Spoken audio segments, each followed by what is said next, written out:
जर तुम्ही business owner असाल आणि तुम्हाला बिझनेसमधून रिझल्ट्स, ग्रोथ आणि स्ट्रॉंग टीम बनवायची असेल तर अकाउंटेबिलिटी घेणं हे तुम्हाला ते अचीव करायला मदत करेल. आता हे कसं होईल, चला बघूया. अनेक बिझनेस ओनर्स म्हणतात टीम खराब आहे, मार्केट खराब आहे, क्लायंट्स सिरियसली घेत नाहीत आणि रिझल्ट नाही मिळाले की पहिला रिएक्शन काय असतो, ब्लेम.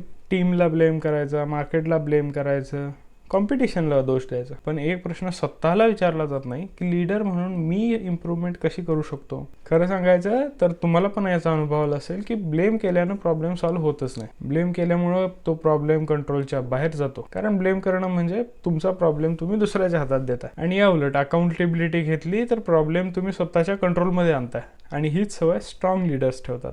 आणि जेव्हा रिझल्ट अकम्प्लिश होत नाही त्यावेळेला ते स्वतःला प्रश्न विचारतात, प्रोसेस क्लिअर होती का, एक्सपेक्टेशन्स क्लिअर होत्या का, टीमला प्रॉपर गायडन्स मिळाला होता का, आणि मग ते सिस्टम इम्प्रूव्ह करतात. ज्या वेळेला लीडर अकाउंटेबिलिटी घेतो त्याच वेळेला टीमला डायरेक्शन क्लॅरिटी मिळते, प्रोसेस क्लिअर होते आणि एक्सपेक्टेशन्स क्लिअरली सेट होतात. आणि याचाच परिणाम म्हणून रिझल्ट्स ग्रॅज्युअली इम्प्रूव्ह होत राहतात. म्हणून जर तुम्हाला बिझनेसमधून स्ट्रॉंग रिझल्ट्स हवे असतील तर एक हॅबिट डेव्हलप करा, ब्लेम करू नका, अकाउंटेबिलिटी घ्यायला शिका. कारण बिझनेसमध्ये वीक लीडर्स ब्लेम करत पाठीमागे राहतात आणि स्ट्रॉंग लीडर्स अकाउंटेबिलिटी घेऊन इम्प्रूव्ह करत राहतात.